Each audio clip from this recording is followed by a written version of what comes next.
Como um verdadeiro apaixonado pelo gênero de fantasia, e também como um autor atualmente trabalhando tão intensamente nesse gênero, é difícil não se encantar com todas as características do fantástico. O primeiro vídeo desse canal, inclusive, foi um vídeo sobre a criação do mundo de Kaelon, onde a obra que estou escrevendo se passa. Já no segundo vídeo do canal, abordei sobre os sistemas mágicos, tão importantes e característicos das obras de fantasia.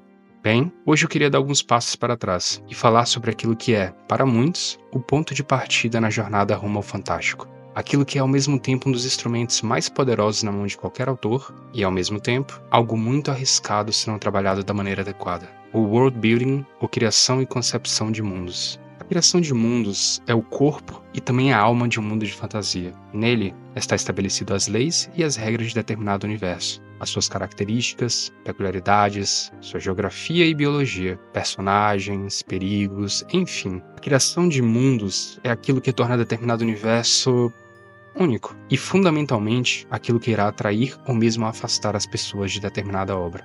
É por conta do world build que você é capaz de aceitar que, bem, bruxas simplesmente existem no meio de pessoas e podem voar, como no universo do serviço de entregas da Kiki. Ou que bruxos vivem em um mundo de luxos psicodélicos e poderes fumacentos, como em Dororedoro. Ou até mesmo aceitar que a violência é sim um jeito normal de se viver, como na terra de Melniboné. E esse é um segredo de um bom world build. Ele não precisa te convencer de que ele funciona.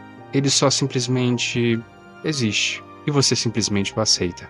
Creio que o maior problema de muitos autores, especialmente no início, e digo isso pensando em mim mesmo quando comecei, é se apaixonar e se encantar tanto pelo mundo criado e cada um dos seus mínimos detalhes, ao ponto de perder a perspectiva do fator mais importante, a história em si, que acaba sendo deslocada para um segundo plano ou se tornando um mal necessário para que se faça um tour pelo mundo criado. Se antes mesmo de se iniciar o argumento da sua história, o seu livro gasta páginas e páginas explicando sobre reinos, magias, raças e tantos outros detalhes, é muito provável que esse deslumbre esteja acontecendo, e talvez seja hora de dar um passo para trás e enxergar a narrativa de modo imparcial. É claro que isso não é uma regra, como nada nessa vida, e existem sim exceções, como falarei mais à frente.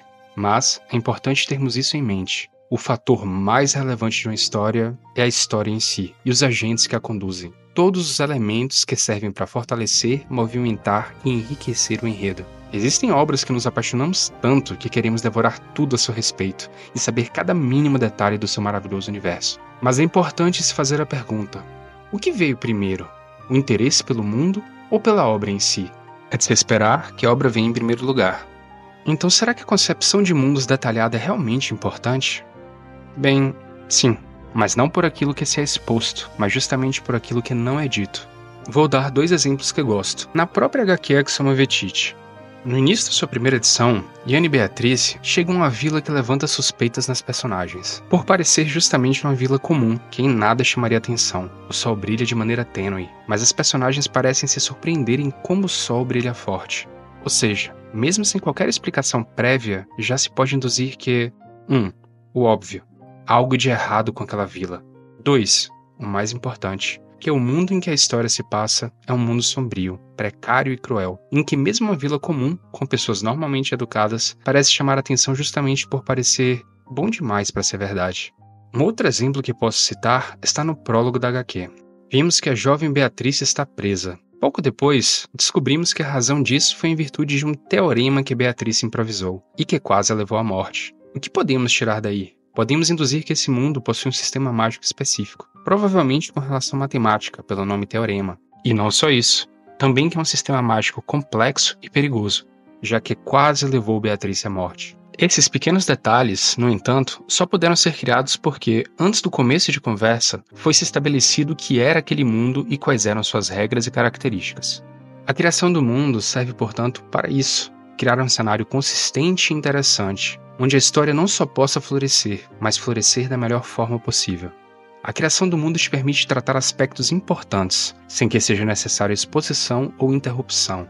Nenhum espectador ou leitor precisa saber quantos grãos de areia existem em seu mundo, ainda que sejam grãos compostos por uma estrela morta que fez voar poeira cósmica por toda a galáxia. Ele não precisa saber, ele precisa apenas compreender e acreditar. E aí está um desafio interessante: como tornar o mundo digerível para o leitor sem exposição? Essa é a sutil arte do não contar, mas sim mostrar. Imagine o quão tedioso seria a viagem de Chihiro se ela precisasse explicar cada detalhe que faz aquele mundo absurdo funcionar. Imagine o quão sem graça seria a hora da aventura se questionássemos como um garoto, um cão elástico, uma princesa chiclete e um pequeno videogame vivo convivem em um mundo de aventuras. A famosa frase "perdemos o valor daquilo que possuímos" também é verdade em se tratando de histórias, ainda que eu considere a frase exagerada. Mas há sim uma certa sabedoria aí. Aquilo que fica em nossa mente ao longo do tempo, nos fazendo criar inúmeras teorias com desconhecidos pela internet, é justamente aquilo que, bem, não sabemos. Ou ao menos, não completamente. No final das contas, queremos mais do que tudo desbravar o desconhecido. E nada melhor do que descobrir que, ainda que visitando cada canto de um universo, ainda existe o desconhecido. É claro que existem exceções, como Tolkien. A Terra-média é mais do que um cenário. Ela é um agente poderoso e praticamente um ser vivo. Nesse ponto, ela é uma entidade. E mesmo raças como elfos e ents são descritos como parte indissociável da natureza do mundo de Tolkien. Mas é importante frisar aqui, se você acha que Tolkien apresentou muitas coisas da Terra-média em seu livro, você provavelmente não conhece a quantidade de coisas que ele escreveu sobre esse universo, e que nunca foram feitas para serem publicadas, mas que foram essenciais para que seus roteiros tivessem consistência e alma. Uma técnica que costumo adotar é a de escrever sem limitações de descrição ou fala. São nas minhas revisões que existe o trabalho de síntese, retirando todas as exposições que não são imprescindíveis para que a história ande, e para que o leitor não se perca. É preciso ter fé e confiança na inteligência do leitor. E essa é uma das principais críticas que tem ao diretor Christopher Nolan. Não me entenda mal. Costumo amar seus filmes e considerá-lo um diretor genial, especialmente em se aproveitar de todas as fortalezas do cinema para engrandecer sua obra. Mas se tem algo que eu acho que o Nolan se beneficiaria, é de confiar melhor em seu espectador. Suas películas, especialmente as últimas, fazem questão de explicar cada mínimo detalhe, como um esforço para que o espectador entenda cada pequena coisa e perceba como sua ideia é complexa e genial. Ah, o ego. No final, o que tenho a dizer é isso. Continuem se aventurando por esses mundos desconhecidos, que essa coisa chamada imaginação humana é capaz de criar. E se você é um autor, ou simplesmente alguém com vontade de dar corpo e alma aos seus mundos, vá em frente. Mas lembrem-se, é naquilo que não mostramos, mas que existe, que se escondem nossas características mais interessantes. E chegamos ao final do vídeo de hoje. Deixe aqui nos comentários os mundos fantásticos que vocês mais amam, ou mesmo os pontos mais interessantes dos mundos que vocês criaram. Considerem também curtir o vídeo e seguir o nosso canal. Significa muito para que possamos continuar desenvolvendo o nosso trabalho. E caso se interesse em conhecer ainda mais sobre Axioma Vertice e Caelum, a HQ e o livro estão disponíveis no site da Amazon para compra, no link da descrição. Aqui é Ekel Almeida, escritor da HQ Axioma Vertice e autor do Mundo de Caelum. Obrigado por assistir e até o próximo vídeo. Tchau!